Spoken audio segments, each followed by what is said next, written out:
Hello guys. Ayan.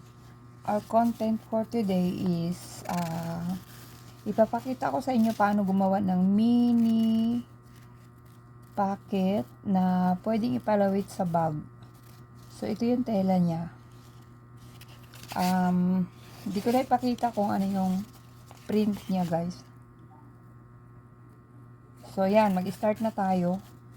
Unang-una, i-fold muna natin dito sa baba. So, ayan. Isalang na natin dito sa ating makina. So, ayan guys.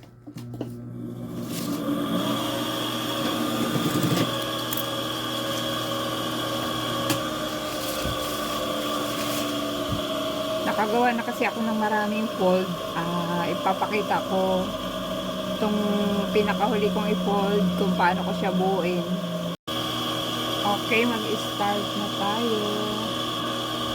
So, itong bibig ng packet, o-fold lang natin ng maliit. Ganyan.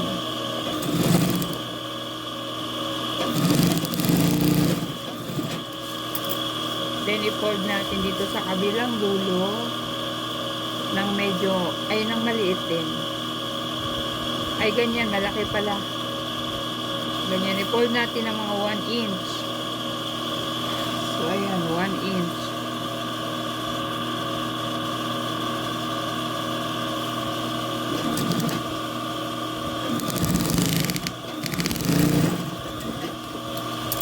Ngayon, palawit kasi ito sa bag. Ayan, meron siyang ano dito, parang handle. Para siyang handle ng palawit. Naka-fold na siya. So, ganito lang natin siya. Meron kasi siyang cut mark dito. So, sundan lang natin yung cut mark. Ganyan siya. Pa-overlap.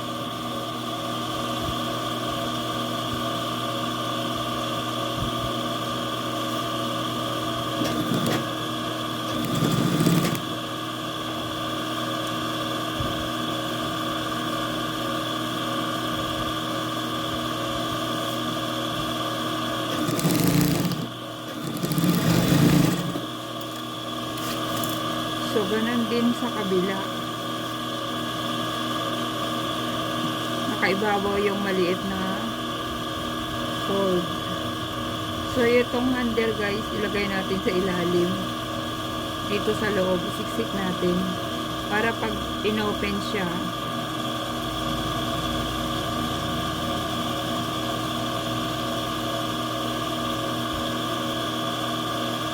so, ganyan lang siya.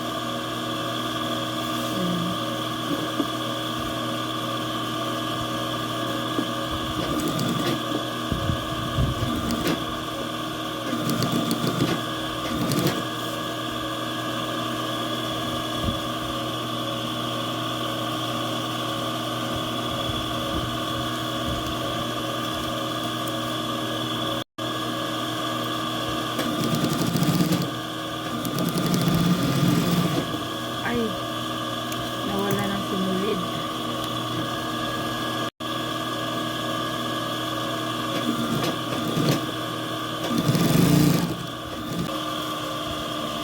So, ito na siya. Ating balik pa rin.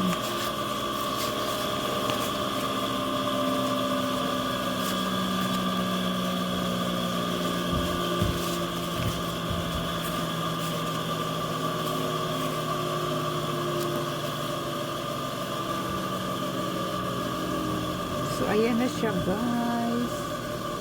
At ito na siya.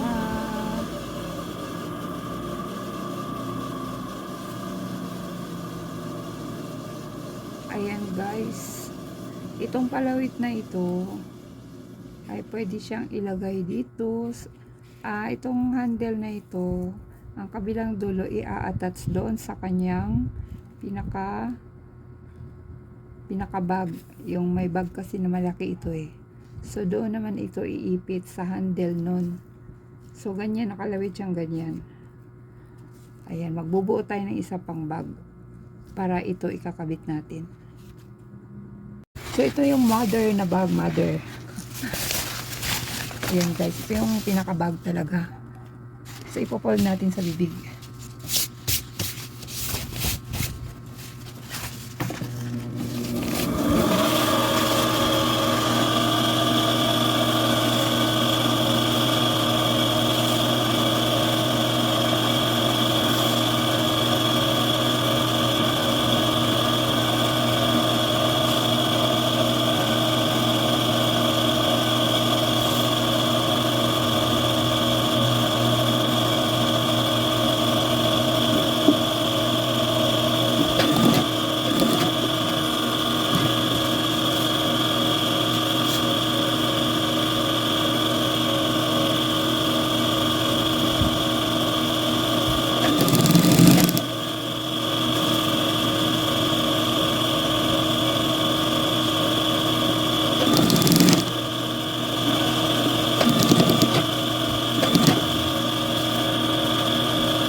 Nakabit na natin ang handle sa isa kabilang side.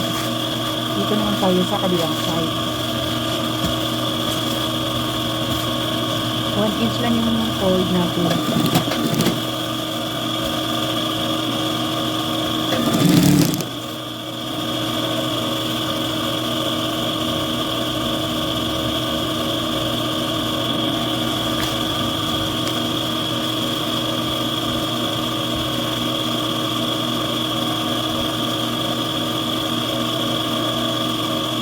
Kailangan paglagay ng handle guys, pantay po. Pantay ang likod at harap para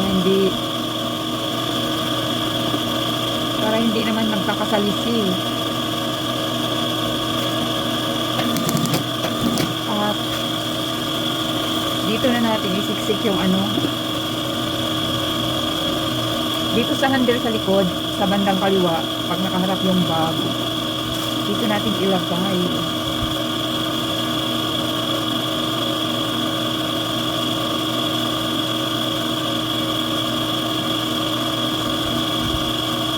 Ilagay natin sa gitna.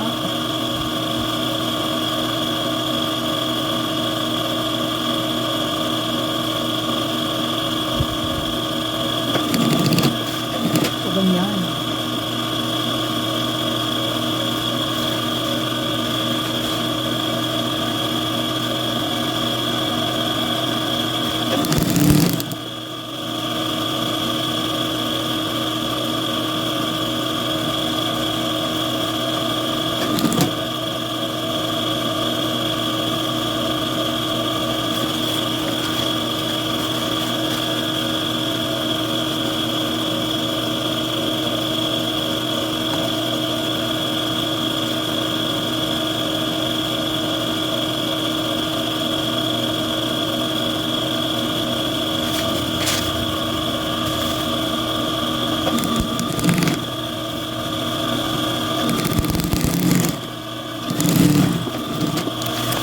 Dodoblihan natin yung pinakataas.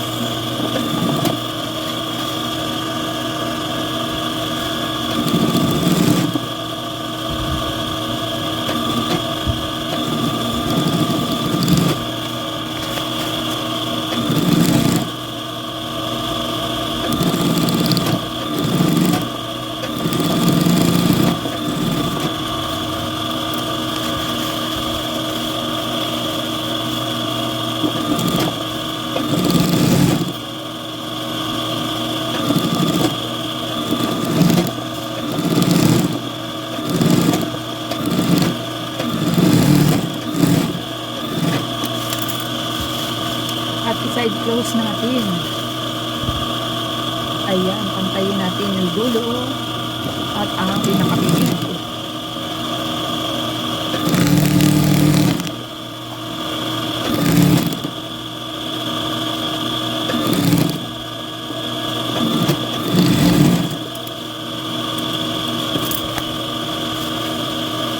Kailangan guys pantay yung bibig ng bag.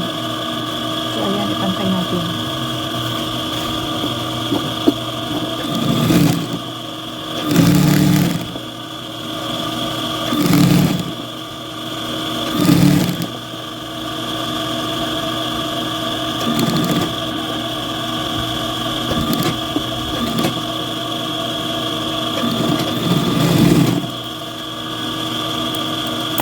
Ayan guys, napantay na natin yung ano ng bag, yung side close. Ngayon, dito naman sa pinakakanto ng kwet ng bag, gaganyan yan, gagawin natin triangle. Ayan, kakahian natin yan.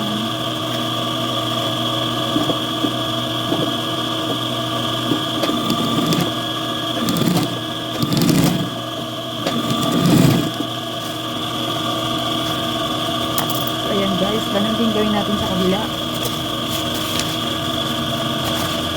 Kailangan pantay yung pagkagawa. Hindi tabingi, kailangan naka-center. So ayan.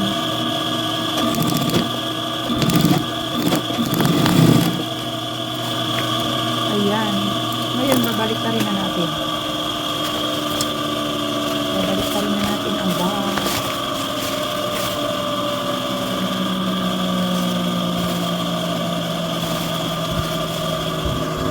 Binaliktad ko na. Ganito na yung pinalabasan. Ito yung pinakapwet ng bag. Ayan na nga. Tingnan natin ang ating handle kung pantay ba. Ayan. Pantay naman. Likod at harap ng bag. Pantay ang handle. So ito na nga yung nakalawit natin kanina. O diba guys, ang ganda. Ito na yun.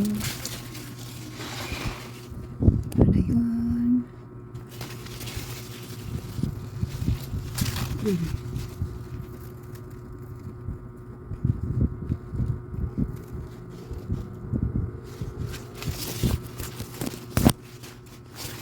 O diba, ang ganda.